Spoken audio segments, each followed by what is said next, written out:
Corporation દર માસે જે પાણી સપ્લાય કરી રહ્યું છે એના કેમિકલ ડેટાસ બધા લેતી હોય છે.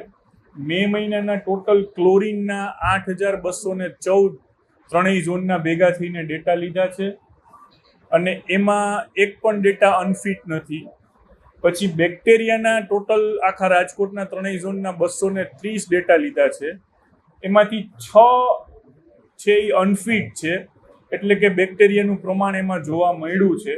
અને એવી રીતે કેમિકલના 29 ડેટા લીધા છે આખા રાજકોટમાં, એમાં એક પણ અનફિટ નથી.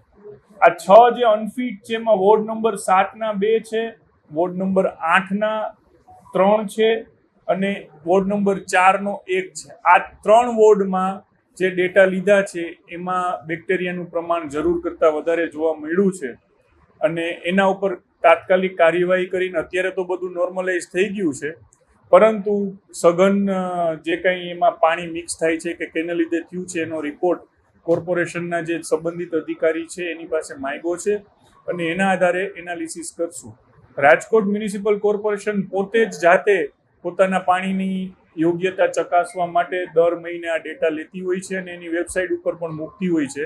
એટલે એક ટ્રાન્સપરન્ટ વ્યવસ્થા છે અને એના આધારે ખ્યાલ આવતો હોય છે કે સિટીમાં ક્યાં પાણીમાં ભેળસેળ થાય છે, બાકીનું થાય છે. આમ તો ઘણી બધી ફરિયાદો સીધી પણ આવે છે કે ક્યાંક પાણી દૂષિત આવે છે, એટલે ડેટા સિવાયનું પણ આના દિશામાં પણ કોર્પોરેશનના અધિકારીઓને સખત કાર્યવાહી કરવાની સૂચના આપવામાં આવી છે.